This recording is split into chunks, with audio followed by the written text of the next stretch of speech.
마음속에 어려움이 있을 때, 마음속에 어려움이 있을 때,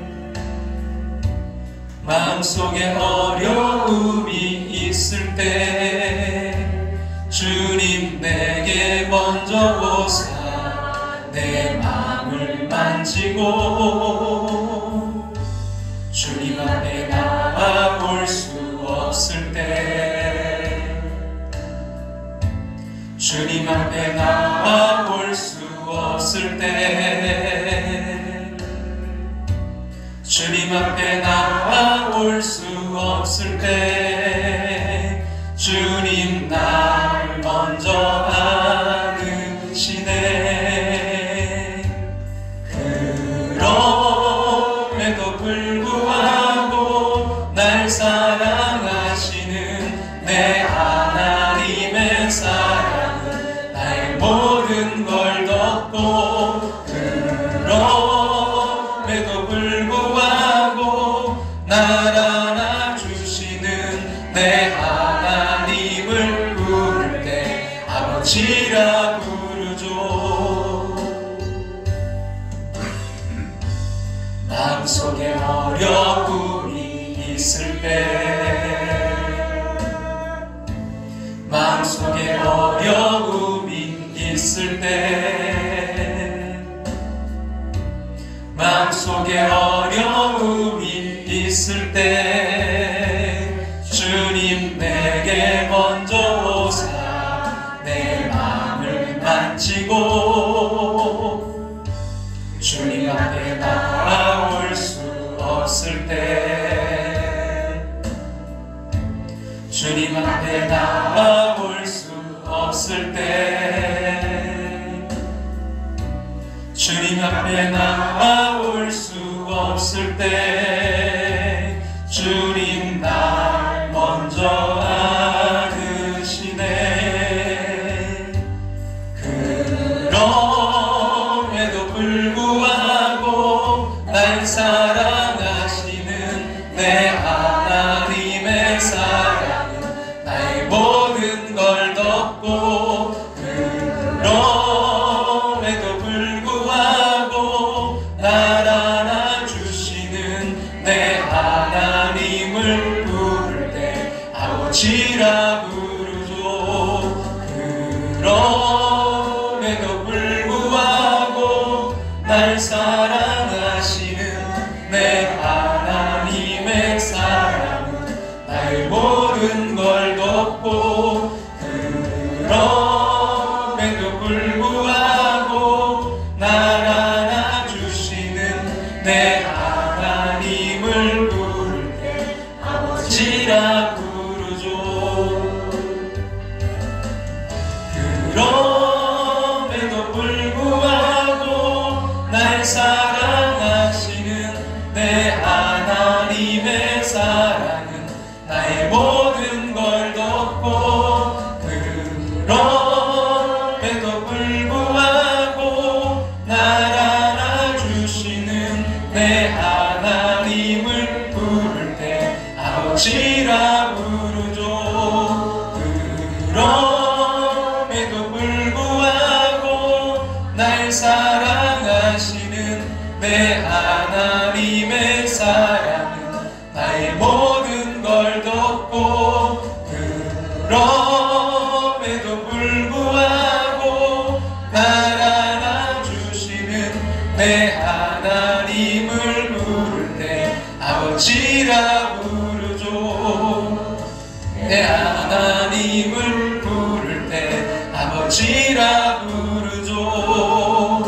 내 하나님을 부를 때 아버지라 부르죠.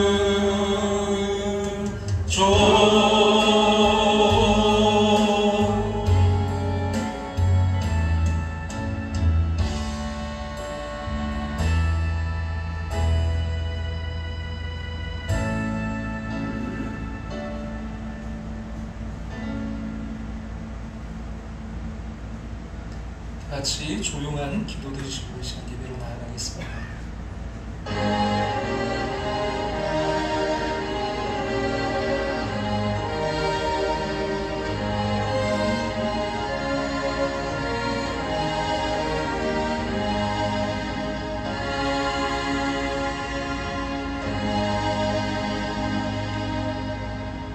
온 땅이 여호와께 즐거운 찬송을 부를지어다. 기쁨으로 여호와를 섬기며 노래하면서 그의 앞에 나아갈지어다. 여호와가 우리 하나님이신 줄 너희는 알지어다. 그는 우리를 지으신 이요 우리는 그의 것이니 그의 백성이요 그의 기르시는 양이로다. 감사함으로 그의 문에 들어가며 찬송함으로 그의 궁정에 들어가서 그에게 감사하며 그의 이름을 송축할지어다. 여호와는 선하시니 그의 인자하심이 영원하고 그의 성실하심이 대대에 이르리로다. 아멘. 다같이 자리에 일어나셔서 찬송가 3장 찬송드리겠습니다.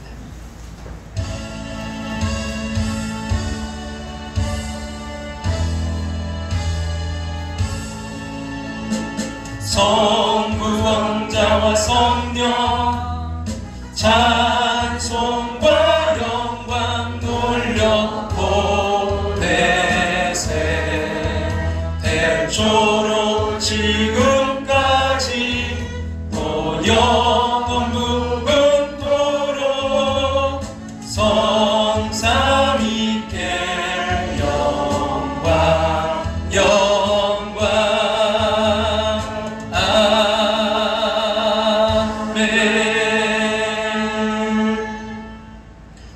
자리에 앉으셔서 하나님 말씀 베드로전서 2장 18절부터 25절 말씀, 베드로전서 2장 18절부터 25절, 신약성경 379쪽입니다. 우리 찾으셨으면 베드로전서 2장 18절부터 25절까지 다같이 함께 읽겠습니다.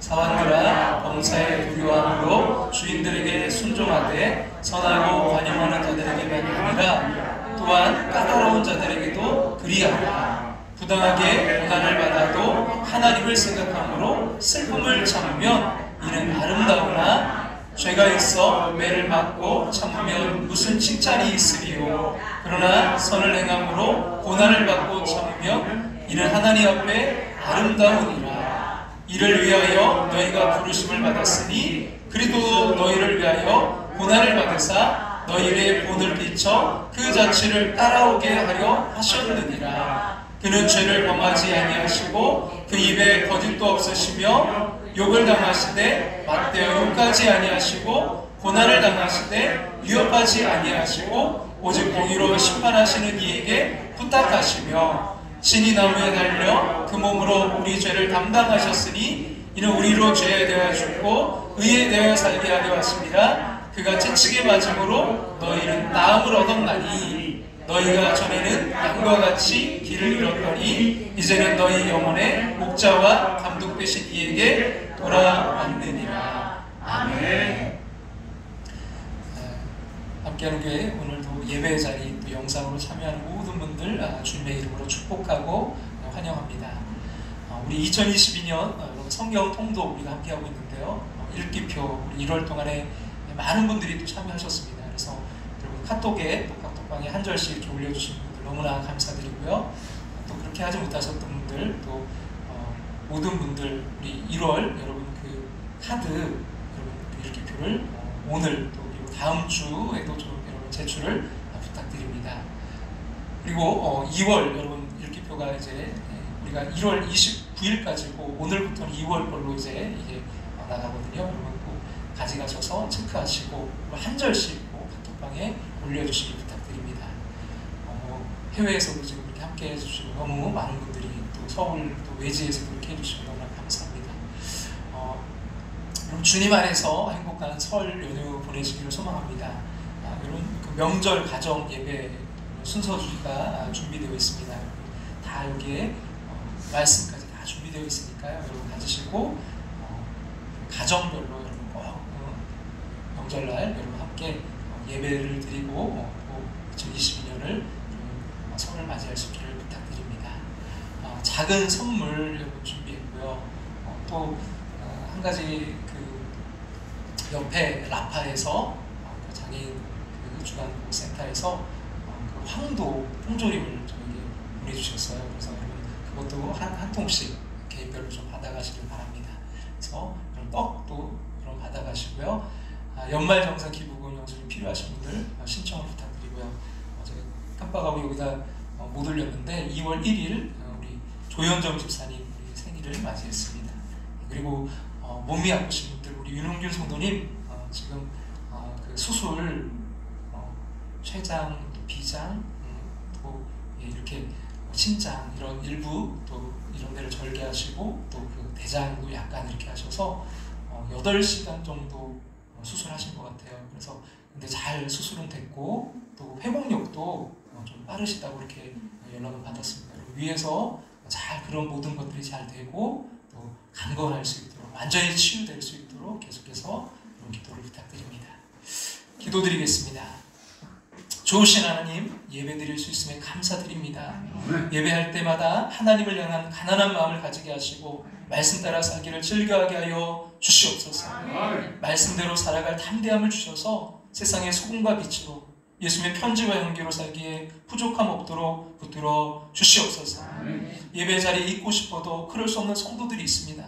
객지, 외국, 군대, 병상에 있는 성도들, 또 영상으로 우리 함께 예배하는 이들 모두 하나님 곁에 머무는 삶이 되게 하여 주시옵소서.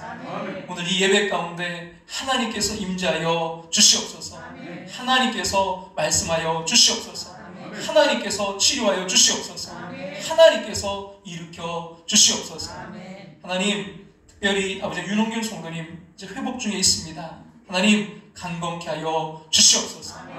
주님께서 붙드시고 함께 하셔서 하나님 그 마음에 주님으로 충만케 하시고 평안함과 아버지 하나님 어려운 가운데서도 감사가 흘러넘칠 수 있도록 기쁨이 넘칠 수 있도록 주님 역사해 주시옵소서. 아버지 하나님 2월 1일 조현정 집사님 생일을 맞이합니다. 주님 함께 하시고 하나님 인도하셔서 우리 집사님 허리도 주님 만져주시고 하나님 함께 하셔서 강건할 수 있도록 역사해 주시옵소서. 아버지 하나님 가정 주님 축복하셔서 아버지 하나님 또한 아버지 도준이 또 아버지 하나님 사랑하는 남편 주님 인도하셔서 이 가정이 주님의 믿음의 가정으로 더욱더 든든히 세워져가는 2022년 하나님의 복으로 충만할 수 있도록 역사해 주시옵소서. 시간 부족한 종 말씀을 전합니다. 종의 입술을 주장하여 주시고 듣는 성도들의 눈과 귀와 마음을 열어 주시옵소서. 예수님의 이름으로 기도합나이다. 아멘.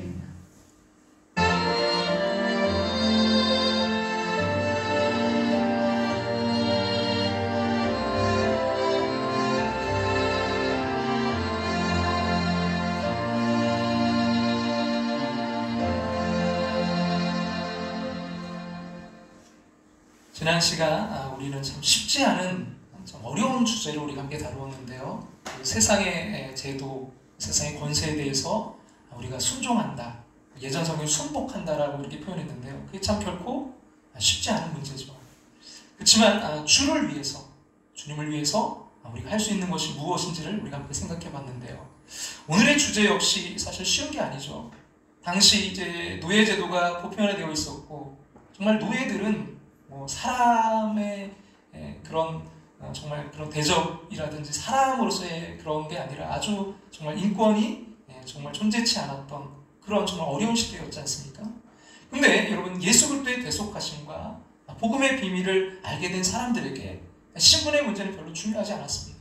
오로지 하나님께 속한 사람과 세상에 속한 사람만이 존재할 뿐입니다.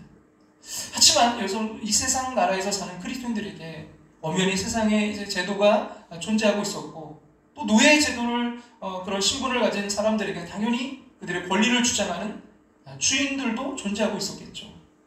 근데 이들이 이제 복음을 받아들임으로 신분이 바뀌었습니다. 하나님의 자녀가 되고 거룩한 족속이요 왕 같은 제사장으로 불림을 받게 된 것이죠. 그럼에도 불구하고 주인들에게 순종하라 계속해서 말씀하고 있습니다. 오늘 보면 18절 다 같이 한번 오늘 말씀 앞에 보시고 한번 읽겠습니다. 다 같이 읽겠습니다. 사환들아 범사에 두려움으로 주인들에게 순종하되 선하고 관용하는 자들에게만 아니라 또한 까다로운 자들에게도 그리하라. 범사에 두려워함으로.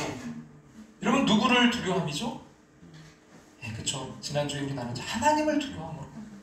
우리가 믿는 그 복음에 의하면 우리는 이미 자유를 얻었습니다. 죄와 세상의 권력에 매여 있지 않는 자유를 얻었습니다. 죽음조차도 우리를 묶어둘 수 없는 자유를 얻었습니다. 근데 그 자유를 고난당하는 것에 사용하라는 것입니다. 하나님께 속한 자녀가 되었음에도 불구하고 세상의 주인들에게 순종하라고 합니다. 근데 어려운 것은 선하고 관용이 있는 주인들에게만이 아니라 자신들을 까다롭게 하는 자들, 힘들게 하는 자들에게도 순종하라는 거예요. 그 이유가 무엇인가요? 우리 본문 19절과 20절 같이 한번 읽겠습니다. 앞에 보시면 한번 19절, 20절 읽겠습니다. 부당하게 고난을 받아도 하나님을 생각함으로 슬픔을 참으면 이는 아름다우나 죄가 있어 매를 맞고 참으면 무슨 칭찬이 있으리요. 그러나 선을 행함으로 고난을 받고 참으면 이는 하나님 앞에 아름다우니라. 여러분, 쉬운 고난은 없습니다. 그리고 이 고난에는 두 가지 종류가 있는데요. 하나는 우리의 잘못으로 인해 당하는 고난이 있고, 또 다른 하나는 선을 행함으로 부당하게 당하는 고난이 있습니다. 근데 고난을 받을 만한 이유가 없이 부당하게 고난을 받아도 하나님을 생각함으로 그 고난을 참으면 아름답다라고 말씀하고 있습니다. 죄가 있어서 매를 맞고 고난당하는 것은 마땅합니다. 그래도 그 고난은 참 힘들죠. 근데 더욱이 선을 행함으로 고난을 받는다면 더 억울하지 않겠습니까? 그럼 근데 놀라운 것은 그런 고난을 참으면 하나님 앞에 아름답다는 것입니다.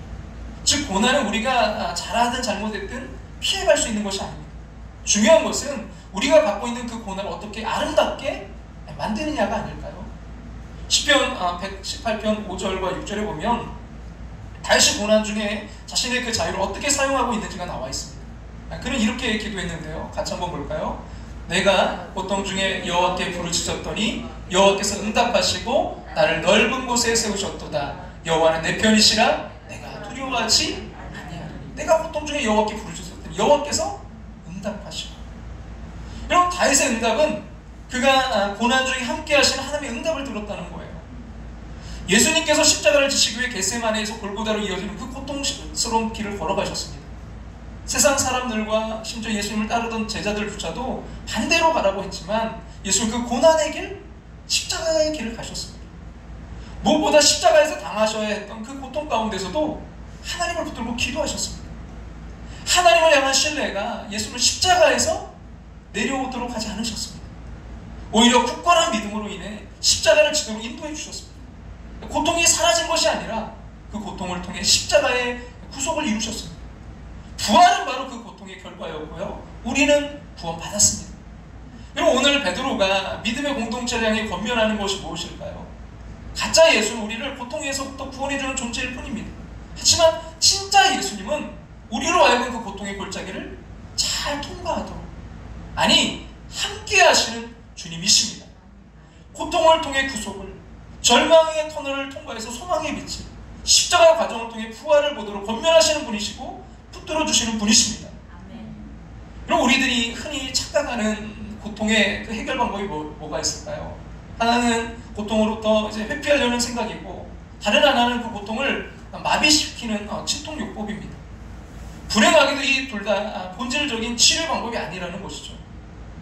제이슨 미첼은 시온은 없다라는 책에서 우리가 기꺼이 고난을 감당하기 위해 이제 걸어가야 될 과정이 있다는 것을 이야기하는데요. 첫째는 고통을 뭐 하는 거라고요? 인정하는 것이다. 이 출발이 고통을 인정하는 것에서 출발한다는 거예요. 그리고 의외로 부모로부터 받은 고통의 문제를 외면하고 살아가는 사람들을 보게 돼요. 너무나 가난했던 어린 시절이 싫어서 이제 그렇게 살지 않기 위해 쇼핑 중독에 빠진 사람도 있습니다. 당장 물건을 사면서 이제 만족에 취하거나 가난에 대한 기억을 잊을 수는 있을지 모르겠지만 더 큰 고통으로 찾아옵니다. 어릴 적 부모로부터 받은 학대를 이제 잊고 보상하기 위해서 자신의 자녀에게 집착하는 부모들도 봅니다. 그런데 보상 심리로 자녀들을 대하는 부모들은 또 다른 모습으로 자녀들을 학대하고 있는 것이고, 그 부모로 인해 자녀는 또 다른 상처를 입게 됩니다. 무엇보다 중요한 것은 우리가 당하고 있는 고통의 실체를 인정해야 된다는 것입니다. 둘째로, 그 고통의 실체를 인정하고 나면 뭐가 보이기 시작한다고요? 상처가 보이기 시작합니다. 그럼 예수님께서 부활하신 후에 제자들에게 나타나셔서 십자가의 흔적, 즉 상처를 보여주셨습니다. 상처와 고통의 흔적이야말로 지금 직면한 부활의 그 명확한 증거입니다. 여러분 요한복음 20장 19절 이하에 보면 예수의 상처를 보여주시던 자리에 제자 가운데 도마가 없었습니다. 예수님께서는 여드레 뒤에 다시 이 도마에게도 나타나셔서 십자가의 상처를 보여주셨습니다. 그 상처를 드러내 보이심으로 자신에 대한 의심을 풀어주셨습니다. 참 신기하죠? 상처를 드러내 보이심으로 그동안 제자들이 가지고 있던 두려움을 없애주셨다는 것입니다. 그리고 예수님께서 죽음을 이기셨다는 증거는 바로 상처에 있습니다. 우리들의 문제는 상처가 무서워서 그 상처를 드러내려고 하지 않는다는 것입니다. 그렇게 상처를 드러내지 못함으로 인해 우리는 더 큰 신뢰를 잃어버리는 것은 아닐까요? 상처가 부끄러움의 흔적이 아니라 그 상처를 이긴 승리의 흔적이 되어야 되는데 말이죠. 제이슨 미첼은 그 세상의 교회와 크리스천들에 대해서 불신하는 이유를 세 가지로 지적하는데요. 첫째는 상처 하나 없는 사람들로만 가득해서 상처받은 자들이 설 자리가 없는 교회는 멀게만 느껴진다는 것입니다. 둘째는 실생활에서는 상처를 안고 살아가는 줄 뻔히 아는데 아닌 척 거짓말하는 사람들만 가득한 교회를 믿을 수 없다는 것입니다. 셋째는 상처 하나 치유할 수 없는 하나님을 믿는 교회 따위는 필요 없다는 것입니다. 그럼 아주 중요한 지적입니다. 세상 사람들이 하나님 믿게 되는 것은 상처 하나 없는 깨끗한 사람들을 통해서가 아니라 그 고통의 흔적을 딛고 그 아픔을 잊고 이긴 사람들, 그리스도의 치유의 능력을 경험한 사람들을 통해서라는 것을 알아야 됩니다. 그리고 우리의 고통을 숨기면서 어떻게 고통을 치유하는 그 치유하시는 상처 입은 그리스도를 증거할 수 있겠습니까? 우리의 상처를 드러내고 고침받을 때, 우리가 기꺼이 고난의 길을 가며 생명 되시는 주님을 고백할 때 세상 사람들에게 그리스도의 길을 밝히 보여주는 것이 아닐까요? 성공 이야기를 하면서 우리가 느끼는 대단한 감정보다 고통을 이겨내는 그 사람들의 이야기를 들으면서 실제로 우리의 고통 가운데 다가오시는 주님을 기대하고 치유가 가능하다는 소망이 생기지 않을까요? 우리의 상처와 피 흘림을 고백할 때 주님이 우리들에게 이렇게 말씀하시지 않을까요? 저런 너의 삶에서 피가 흘렀구나. 나도 많은 피를 흘렸단다. 이런 본문 24절에 보면 그가 채찍에 맞음으로 너희는 나음을 얻었다니 이렇게 말씀하고 있어요. 우리는 세상을 살아가면서 상처를 입게 됩니다. 당시 여러분 그 노예들의 한번 그 여러분 실상을 한번 상상해 보시기 바랍니다. 그들은 마음과 몸에 상처를 입고 살았습니다.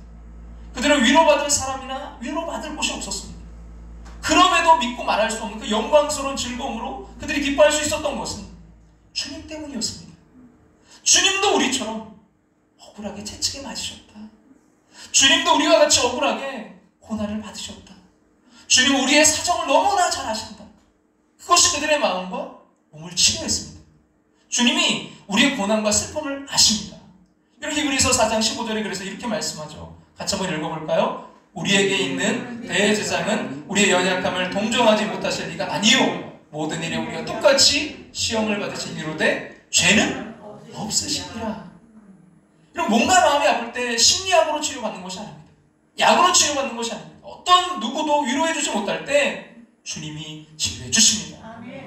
그럼 조금 더 고난의 의미를 생각해 보면요. 여러분 10절과 여러분 20절에 볼 때 반복되는 단어가 있어요.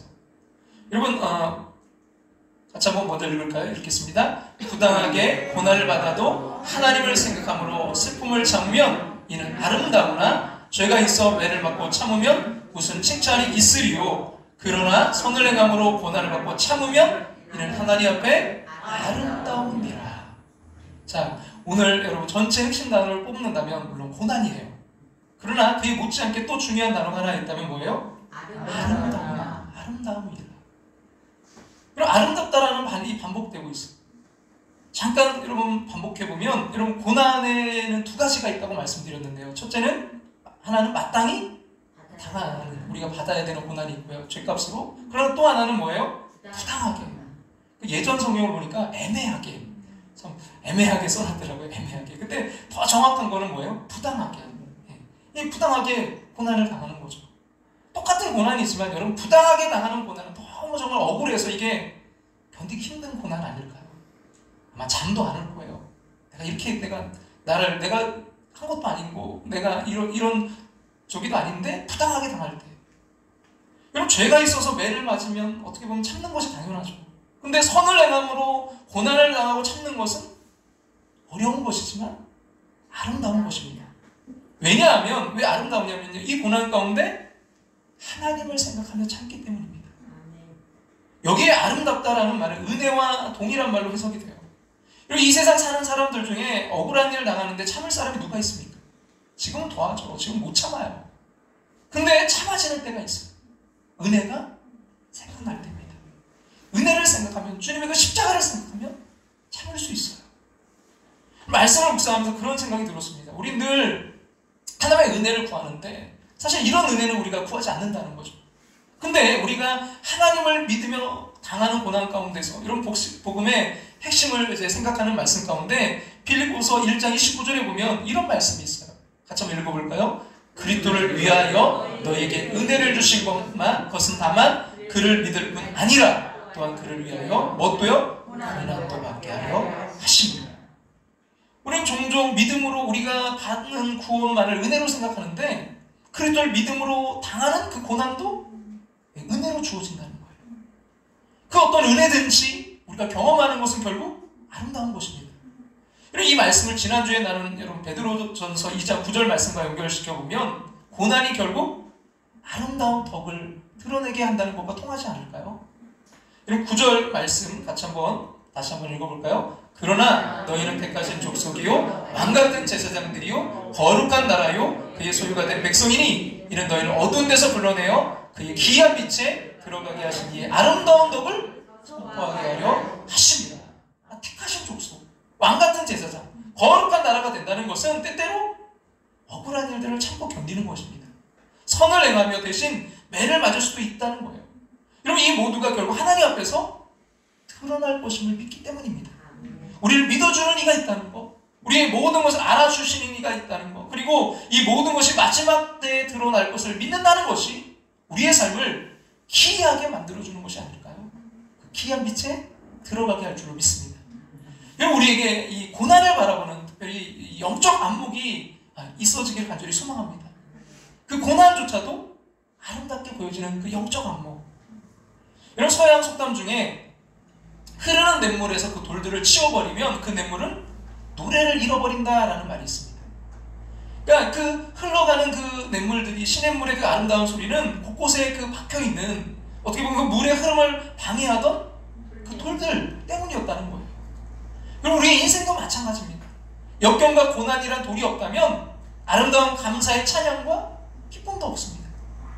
여러분 환희 제인 크로스비 여사, 여러분 그녀는 사실 어려서 다른 사람의 실수로 시각장애인이 됐지만 아무도 탓하지 않았고요. 오히려 스스로를 행운을 창조하는 사람이라고 믿었습니다. 그녀는 일평생 감사와 기쁨이 충만한 삶을 살았고 그 9,000편의 찬송시를 남겼습니다. 전 세계 기독교인들이 가장 많이 부르는 찬송가 가운데 오 놀라운 구세주 391장 그녀가 남긴 찬송시인데요. 가사를 좀 생각해보면 좋겠어요.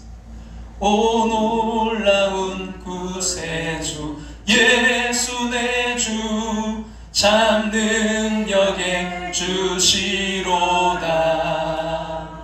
금바위 밑 안전한 그곳으로 내 영혼을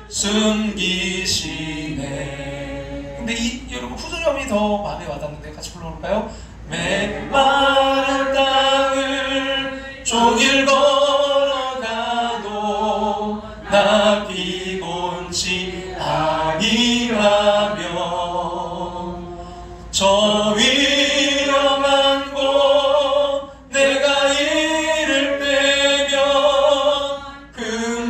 금바위에 숨기시고 주 손으로 덮으시네. 메마른 땅을 종일 걸어가도 나 피곤치 않냐며. 여러분 메마른 땅이 얼마나 여러분 척박하고 얼마나 정말 힘들고 고난의 땅입니까? 근데 나 피곤치 않냐며. 저 위험한 곳 내가 이럴 때면 뭐예요? 큰 바위에 숨기시고 더 놀라운 건 주 손으로 덮으시네. 여러분 아무리 큰 절망과 고통이라 할지라도 믿음 안에서는 희망과 감격의 통로입니다. 하나님께서 함께 하시기만 한다면요 아무리 어둡고 험한 길이라도요 은혜로 척절된 기쁨의 길이 될 것이기 때문입니다. 그리고 오늘 말씀은 아주 논리적으로 연결이 되어 있는데 고난을 당하는 것이 아름다운 이유를 21절에서 이렇게 설명하고 있는데요. 같이 한번 앞에 보시고 한번 21절 같이 한번 읽겠습니다. 이를 위하여 너희가 부르심을 받았으니 그리스도도 너희를 위하여 고난을 받으사 너희에게 본을 끼쳐 그 자체를 따라오게 하라 하셨느니라. 베드로는 초대교회 공동체에서 당하는 고난에 대해서 이야기를 하면서 그 이유를 설명하고 있습니다. 그러면 21절 말씀이 시작하는 뭐예요? 이를 위하여. 그럼 전체를 묵상하며 보면 이런 뜻이 됩니다. 예수님께서 우리를 부르신 이유가 그리스도처럼 사는 것인데 그리스도도 우리들처럼 고난을 받으셨다는 거예요. 더구나 마땅한 고난이 아니라 선을 행함으로 부당한 고난을 받으셨다는 것입니다. 예수님 부르신 그 삶을 위해서 우리가 부르심을 받은 거죠. 그럼 그리스도께서 고난을 당하사 본을 보여주셨던 것처럼 예수께서 죄가 있어 마땅한 고난을 당한 것이 아니라 선을 행함으로 고난을 받으셨던 것처럼 예수님을 따르는 우리들도 마땅히 고난을 당하게 될 것이란 말입니다. 그럼 누가복음 6장 22절을 보면 예수님께서 제자들을 부르시면서 이제 처음부터 말씀하셨지만 잘 듣지 않았던 것 같아요. 아마도 이 세상에서 좋은 일을 보려고 예수님의 능력과 기적을 보며 따랐던 사람들에게 잘 들리지도 보이지도 않았던 것 같습니다. 같이 한번 우리 누가복음 6장 22절 말씀 앞에 보시 한번 읽을까요? 인자로 말미암아 사람들이 너희를 미워하며 멀리하고 욕하고 너희 이름을 악하다 하여 버릴 때에는 너희에게 복이 있도다. 예수님 제대로 알기 전에 예수님을 따른다는 것이 어떤 의미인지를 잘 알지 못할 때 그럼 제자들이 생각하던 복과 예수님 주시고자 했던 복이 달랐던 것 같아요. 예수님께서 십자가를 지고 죽으심으로 우리로 하여금 나음을 잊게 하셨고 우리로 하여금 그 길을 따라오게 하셨던 것처럼 우리도 그렇게 예수님을 따라 살아가면서 누군가 따라오게 하기 위함이라는 것. 이런 시편 기자는 119편 71절에서 그래서 이렇게 고백하고 있는데요. 같이 한번 읽어볼까요? 고난당한 것이 내게 유익이라 이로 말미암아 내가 주의 율례들을 배우게 되었나이다. 우리가 고난을 통해 하나님의 법을 배워가고 하나님을 따라가고 하나님을 닮아갈 수 있는 순간을 맞이합니다. 고난이라는 사건이 중요한 것이 아니라 그 고난을 통해서 무엇이 드러나느냐가 중요하다는 것이죠. 우리가 고난을 참고 이길 수 있는 분명한 이유는 그리스도가 드러나도록 하기 위함입니다. 여러분 장기려 박사님 혹시 아시는 분이 계실지도 모르겠어요. 이분이 우리나라 최초로 이제 간 절제 수술에 성공하신 분이고 또 한국 전쟁 후에 부산에서 그 보건병원을 시작으로 돈 없는 사람들에게 무료로 진료해 주셨던 분입니다. 아시아의 그 노벨 평화상이라고 불렸던 막사이사이상을 이제 수상한 분이신데요. 근데 그분의 일생을 보면 참 억울한 일을 너무 많이 당하셨어요. 왜 그렇게 선한 의도로 일을 하는 사람을 정말 어렵게 할까요? 왜 선한 일을 하는 사람을 모함할까요?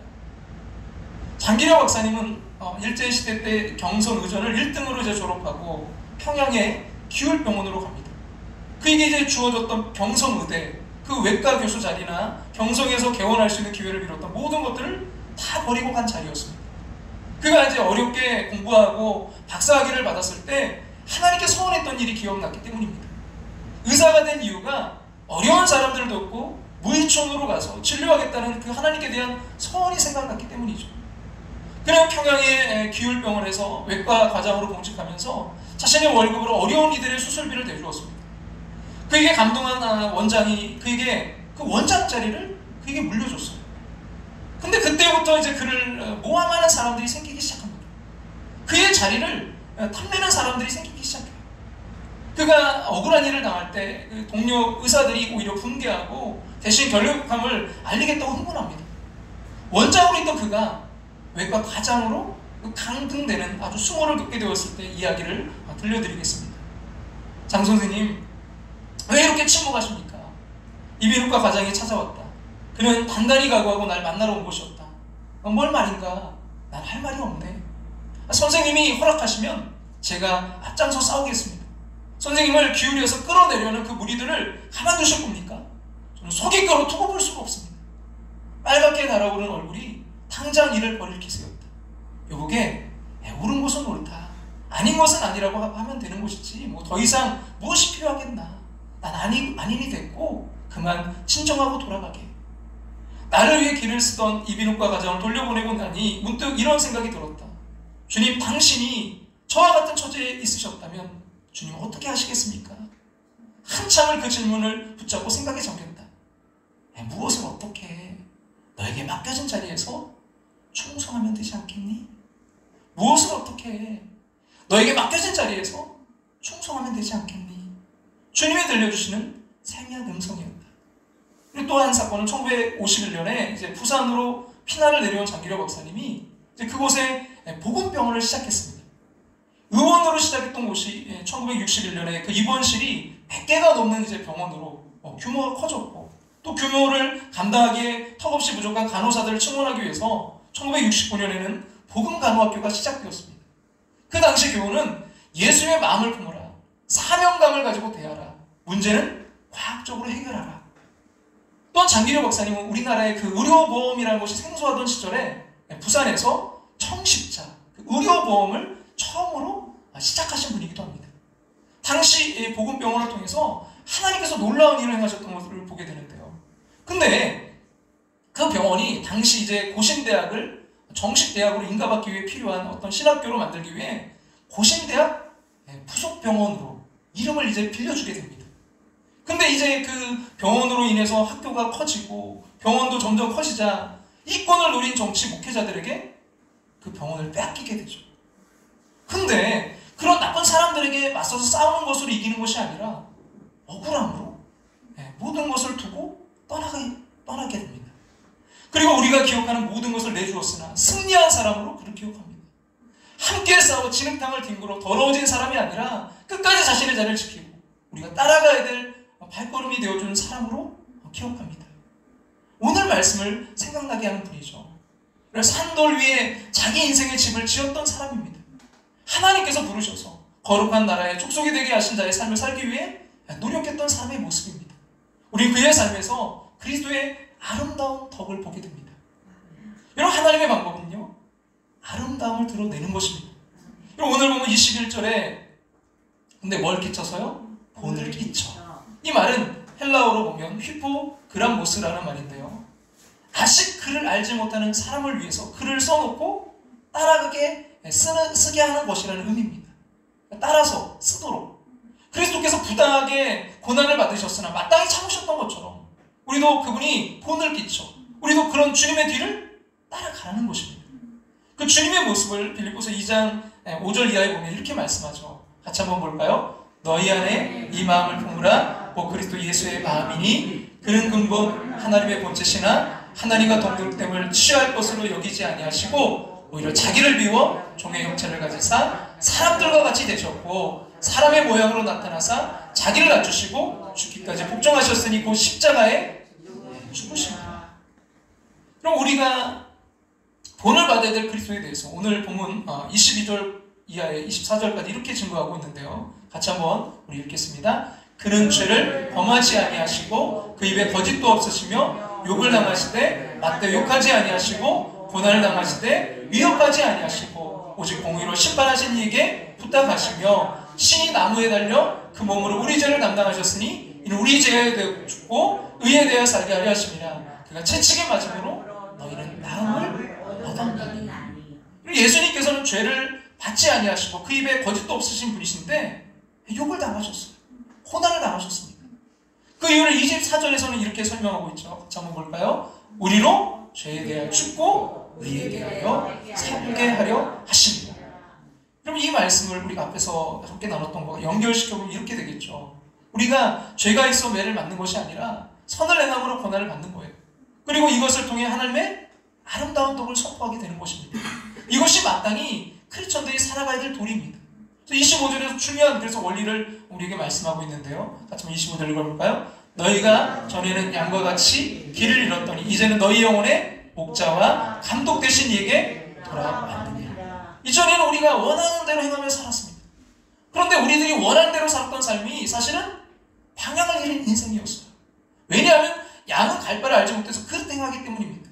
근데 이제는 목자와 감독자 되신 그리스도의 본을 따라 살아갑니다. 그것이 아름다운 인생입니다. 여러분, 이전에는 우리들의 이익을 대변하며 살아가는 것이 옳은 것인 줄 알았어요. 근데 이제는 하나님의 아름다운 덕이 선포되어야 된다는 것을 알았습니다. 세상 보기에는 무기력하고 무능력해 보일지 모르지만 그 길이 승리의 길임을 예수님께서 우리들에게 명백하게 보여주셨습니다. 오늘 우리가 고난을 다시 생각하는 이유입니다. 그리고 그 고난이 우리 인생에서 아름답다라고 고백할 수 있는 이유입니다. 고난이 아름다운 사람은요, 그리스도를 따라 사는 사람입니다. 우리에게 주신 은혜가 사무치게 느껴지는 사람입니다. 고난이 우리의 무능력이 아니라 가장 아름다운 그리스도를 선전하는 것임을 믿는 사람들입니다. 그래서 오늘 23절의 이 말씀이 저의 마음 가운데 굉장히 많이 와닿았는데요. 같이 한번 23절 다시 한번 읽어볼까요? 욕을 당하시되 맞대어 욕하지 아니하시고, 고난을 당하시되 위협하지 아니하시고, 오직 공의로 심판하시는 이에게 부탁하시며. 욕을 당하실 때 맞대어 욕하지 아니하시고, 고난을 당하실 때 위협하지 아니하시고. 왜요? 오직 공의로 심판하시는 그 하나님 믿기에, 그 하나님께 부탁했어요. 하나님께 맡긴 거예요. 그 심판은 하나님께 있다고.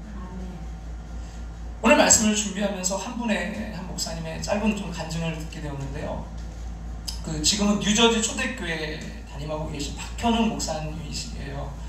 제가 조은갑 집사님 미국 갔을 때 뉴저지에 이제 계셨는데, 한인교회 뉴저지에 이제 조은갑 집사님 섬기셨던 그 교회 담임 목사님이신데, 이 박현웅 목사님이 사실은 거기 가시기 전에 동양 선교교회라고, 여러분 강준민 목사님이라고 많은 책도 쓰시고 했던 그 교회가 굉장히 미국에서 부흥했던 교회거든요. 그 당시 4,000명 정도 모이는 교회니까 굉장히 큰 교회죠. 근데 이 교회가 여러 가지 이제 어려움을 겪어야 돼요. 막 행정 소송이 막 서로가 막 걸리게 되고, 뭐 10몇 번이 걸리면서 이제 교인들이 다 막 흩어지게 되고, 그 어려운 상황 가운데 이제 가시게 된 분이 바로 이 박현웅 목사님이거든요. 그분이 그 전에 있던 교회가 참 은혜로운 교회라 당신이 이제 좀 가서 어리고 힘든 교회를 하나님께 이제 기도했는데, 하나님이 이곳으로 이제 인도하셨던 거예요. 그래서 가기 전에도 연락이 왔는데, 당신 여기 오면 죽인다고 그런 연락이 왔대요. 그래서 그러면 우리 가보자고, 어떻게 죽이는지 한번 우리 하나님. 근데 정말 너무 힘들었대. 갔더니 뭐 말로 할 수 없는 정말 어려움, 그리고 특별히 어려운 게 뭐냐면 예배를 못 드리게 막 이렇게 하는 것들이 너무 많고, 뭐 심지어 막 법적인 뭐 해서 막 교회 폐쇄시키기도 하고, 그러니까 너무 이제 교회 문이 잠기고 막 이런 어려운 가운데 예배를 못 드리니까 너무 힘든 경우도 있습니다. 근데 이제 한 번은 그 가운데 이제 주일 예배를 준비하려고 강단에 이제 올라왔는데 좀 이른 시간이었는데, 어떤 분이 찾아와가지고 네가 목사 새끼냐? 그러더래요. 이분이 그 아버님이 멕시코인가요? 어디 거기에서 이제 선교사님이셨어요. 그러니까 미국으로 오셔서 이제 하신 분인데, 그래서 순간 막 화가 났지만 하나님 주신 재치가 뭐냐면, 맞습니다. 어떻게 하셨나요? 저희 아버지가요 목사님이셨는데 저 목사 새끼 맞습니다. 그랬더니 이거 막 화를 내고 삿대질하던 그분이 그러니까 아무 말도 못하고 그냥 돌아서 나가더래요. 그리고 나서 이제 그분은 떠났는데, 그분이 다니면서 이제 이 교회 지금 이 문제 해결할 수 있는 사람은 그분은 박현웅 담임 목사님밖에 없다. 그렇게 이제 막 소문을 내면서 다른 사람들에게 이야기해 주므로 교회가 참 어려운 가운데서도 이렇게 회복되는 그런 역사들을 보게 되었다고 하는데요. 주님의 그 고난의 결과가 어떻습니까? 빌립보서 2장 9절부터 11절에 보면, 같이 한번 앞에 보시러 볼까요? 이러므로 하나님이 그를 지극히 높여 모든 이름 위에 뛰어난 이름을 주사 하늘에 있는 자들과 땅에 있는 자들과 땅 아래에 있는 자들로 모든 무릎을 예수의 이름에 꿇게 하시고, 모든 입으로 예수 그리스도를 주라 시인하여 하나님 아버지께 영광을 돌리게 하셨느니라. 영원토록 영광 받으시기 위해 주님은 스스로 고난을 택하셨어요. 영원토록 왕이 되시기 위해 채찍으로 맞으시고 고난을 받으시고 십자가에서 가장 억울한 그 죽음을 당하셨습니다. 성도가 당하는 고난에는 의미가 있는 거예요. 그러므로 여러분, 시대를 잘못하고 났어도, 신분을 잘못하고 났어도, 억울한 일을 당해도요, 주님의 고난을 생각하면서 참고 가라는 것입니다. 신앙이 아니면 도무지 이 말씀을 이해할 수도 없고 이 말씀대로 살 수가 없습니다. 그리고 이 말씀대로 초대교회를 살았던 비천한 그 신분의 그 성도들 역시 예수님처럼 사회를 변혁시키는 그 씨앗들이 되었습니다. 로마 제국 비록 비천한 이 믿음의 사람들에 의해서 서서히 사회 밑바닥부터 변하기 시작했습니다. 오래전에 그 청백리상을 받은 크리스찬 세무 공무원에 대한 이야기를 읽은 적이 있습니다. 그는 가장 말단 공무원이었어요. 그래서 이제 세무서에 근무한 지 얼마 되지 않은 날, 어느 날 보니까 자기 책상 서랍에 100만 원짜리 봉투가 들어있는 거예요. 깜짝 놀랐대요. 30여 년 전에 100만 원, 이게 얼마나 큰 돈입니까? 그래서 가슴이 막 뛰었대요. 그때 바로 이제 위에 과장이 부르더래요. 용돈이니까 잘 쓰라고. 그러면서 아무개 좀 그 일 좀 잘 봐주라고 이렇게 말하더래요. 또 신실한 성도였던 그 사람은 그 돈을 과장에게 돌려줬습니다. 저는 부당한 돈 받을 수 없고 또 일을 불공정하게 처리하고 싶지 않습니다. 과장이 깜짝 놀랐습니다. 말단 직원 가운데 한 번도 그렇게 말한 사람이 없었거든요. 벌금 100만 원 주면요 다 뻑뻑 죽고 시키는 대로 하는 것이 바로 본인이었고 또 이제껏 당신이 데리고 있었던 직원들이었는데 이 100만 원을 안 받겠다고 돌려주는 직원은 처음 봤거든요. 그래서 결제 이 도장이 여러분 말단으로부터 시작해서 위로 올라가야 되는데 이 첫 번째 책상에서 딱 걸린 거예요. 과장은 처음에는 뭐 달랬다가 얼레고 그랬다가 말을 안 되니까 뭐 이런 놈이 있나 그러면서 막 욕을 하고 타 세무서로 발령을 내겠다고 위협했지만 이 성실한 성도였던 그 사람은 뇌물이기 때문에 받을 수 없다면서 정식으로 하겠다고 하니까 이 세무서 전체가 난리가 난 거예요. 이 말단 직원 때문에 윗사람들이 돈을 먹을 수가 없는 거예요. 죽을 맛이었지만 이제 뇌물을 먹지 않고 제대로 공정하게 이제 세무 처리를 하게 되어서 이 세무서가 모범 세무서로 표창을 받게 되었습니다. 하나님의 말씀대로 살기 위해 고난을 받은 말단 공무원 하나 때문에 세무서가 변할 수 있듯이 우리 믿음의 성도 한 사람 한 사람이 사회 곳곳에 이렇게 주님의 그 의를 이루기 위해 산다면요 사회가 변할 수 있지 않을까요? 그러므로 성도의 고난은 의미가 있는 것입니다. 비록 노예들이었지만 비천한 크리스찬들이었지만 하나님의 말씀대로 살자 그 변혁이 일어나게 된 것입니다. 처음에는요 로마인들이 분노했습니다. 자기들과 그 삶이 다르기 때문입니다. 여러분 우리가 지난 시간 나눴잖아요. 그 시류를 역행하는 거 여러분 그들은 싫어해요. 자기들과 삶과 다르기 때문에 그들은 분노했어요. 하지만 그들은 결국 감동하게 되었습니다. 왜 저들은 나와는 비교가 안 될 정도로 신분이 노예고 식민지 백성들이고 가난한 사람들인데도 어떻게 저렇게 살 수 있는 것인가? 저들은 도대체 무엇을 믿기에 저렇게 살 수 있는 것인가? 로마 사람들이 관심을 갖게 되고 알고 싶어 했어요. 보잘것없고 하찮은 노예와 같은 그 비천한 사람들을 통해 하나님께서는 거대한 제국을 뿌리채 흔드셨습니다. 천대받던 그들이야말로 시대를 변혁시키는 하나님께서 뿌린 씨앗들이었습니다. 씨앗은 죽을 때 싹이 납니다. 그리고 열매를 맺습니다. 그래서 제대로 죽는 씨앗이 되라고 오늘 보면 우리에게 사람들아 범사의 두려움으로 주인들에게 순종하되 선하고 관용하는 자들에게만이 아니라 또한 까다로운 자들에게도 그리하라. 부당하게 고난을 받아도 하나님을 생각함으로 슬픔을 참으면 이는 아름답도다라고 한 것입니다. 사랑 함께하는 권속 여러분 크리스찬으로 살아가기 정말 쉽지 않은 세상이에요. 그래서 우리는 고난을 받을 수밖에 없습니다. 예수님도 그러리라 말씀했어요. 세상에서 너희가 환난을 당하나 담대하라. 내가 세상을 이기었노라. 욥도 이유 없는 고난을 당했습니다. 하지만 고난에는 의미가 있어요. 하나님께서 주신 고난이었습니다.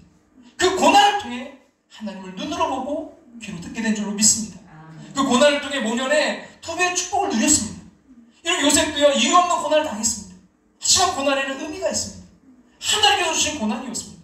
그 고난을 통해 흉년으로부터 가족들을 구하고 이집트를 구하고 세상을 구했습니다. 하나님의 나라가 이 땅에 임하게 했습니다. 여러분 기독교는요 늘 역설의 종교입니다.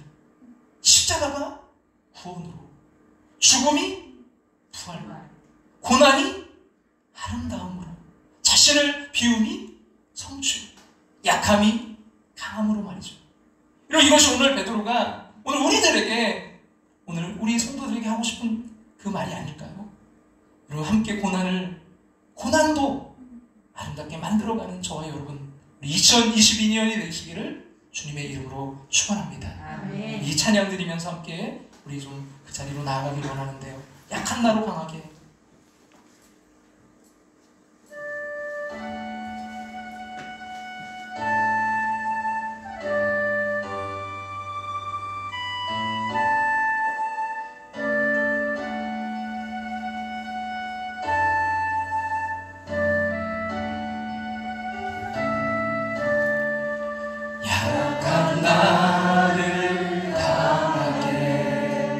가난한 날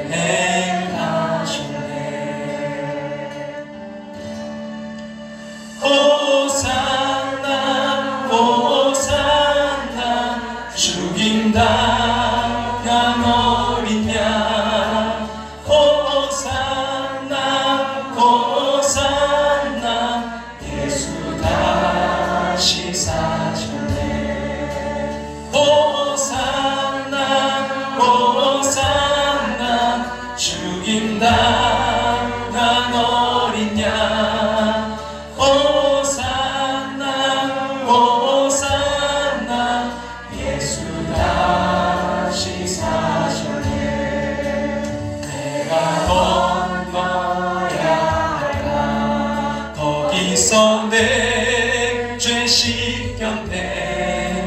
이제 주의 사랑이 나를 향해 흐르네. 호산나 호산나 나간 어린 양. 호산나 호산나 예수 다시 살. 호산나 호산나 호산나 호산나 죽임 당한 어린 양. 호산나 호산나 예수 다시 사셨네. 이 시간 우리 함께 기도하며 나아가기를 원합니다. 오늘 우리에게 주신 말씀 붙들고 함께 기도하기를 원합니다. 부당하게 고난을 받아도 하나님을 생각하고 슬픔을 참으며 이는 아름다우나 죄가 있어 매를 맞고 참으면 무슨 칭찬이 있으며 그러나 선을 행함으로 고난을 받고 참으면 하나님의 아름다우니라. 하나님 정말 그 고난도 아름답게 만들어가는 우리가 되길 원합니다. 주님의 아름다운 덕을 선포하는 삶을 살아가길 원합니다. 하나님 고난이 너무 힘들고 어렵지만 그 고난이 아름다운 삶이 되길 원합니다. 이 시간 우리에게 주신 이 말씀 붙들고 우리 주님의 이름 한번 부르고 우리 간절한 마음으로 기도하며 나아갑니다. 주여 아버지 하나님 고난 가운데 너무나 힘들고 어려운 고난 가운데 있는 함께하는 모습 되었습니까?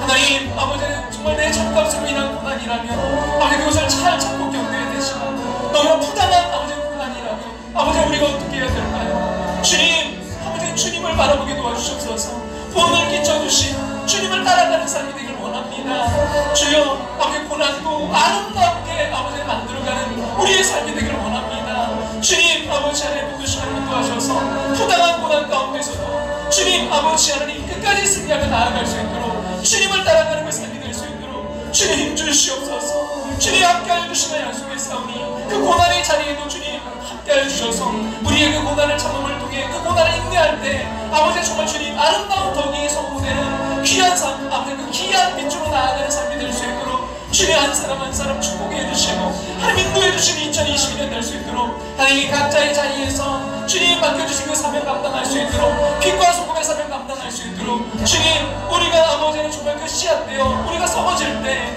하나님 아름다운 아버지는 그 싹이 나고 열매 맺는 귀한 삶 될 줄로 믿사오니 주님 한 영혼 축복하시고 하나님 맡겨진 그 자리에서 주님의 아름다운 덕을 선포하며 나아가는 하나님의 사람들을 세워질 수 있도록 주님 고난도 승리하는 아버지 그 도구로 사용될 수 있도록 주님 역사하시고 주님 인도하시고 함께 해주셔서 아버지 한 영혼 주님 2022년 그 승리의 길로 나아갈 수 있도록 주님 인도하시고 역사하시고 주님과 아버지를 같이 가는 아버지 2022년 승리의 삶 살아갈 수 있도록 주님 함께 하시고 역사해 주시옵소서.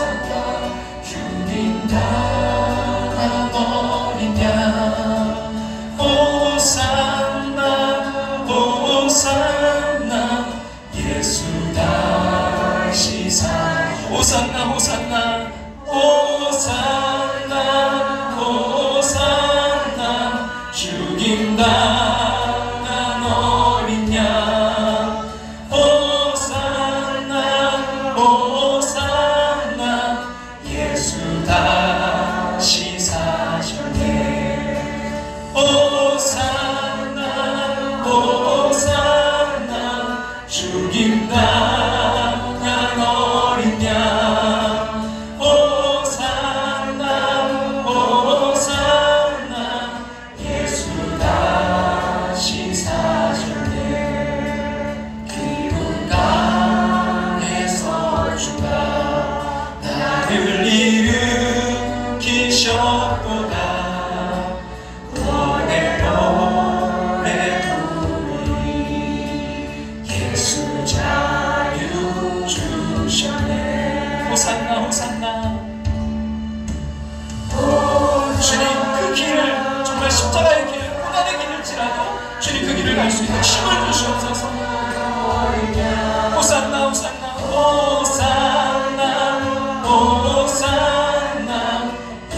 여러분이 그 주님처럼 고난 가운데 일어나는 2022년 되길 원합니다.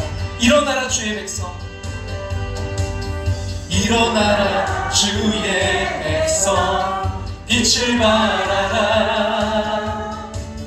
주가 너의 영광으로 임하시리라.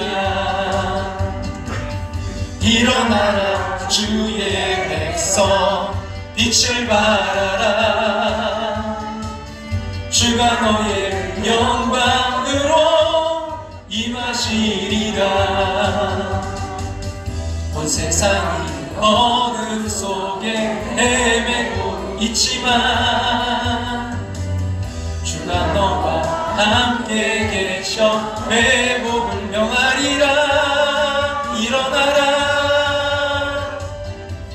빛을 발하라. 만백성이 너의 빛을 보고 사방에서 나오네. 일어나라 빛을 발하라.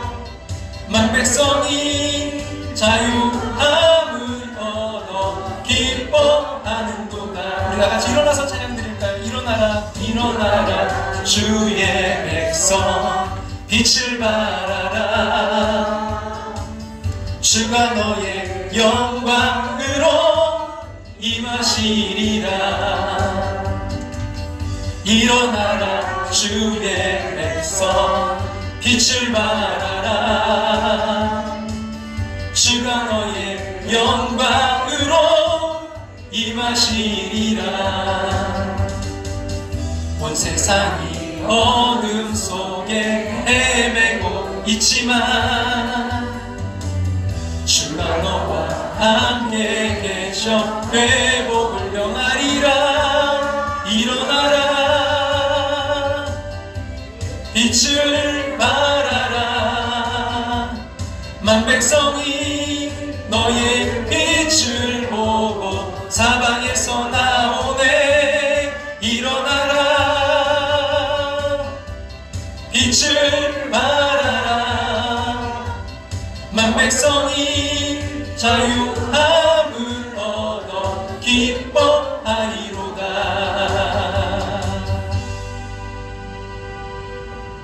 아버지 하나님, 우리의 삶에 때로는 아버지 우리가 당해야 되는 고난들이 너무나 많습니다.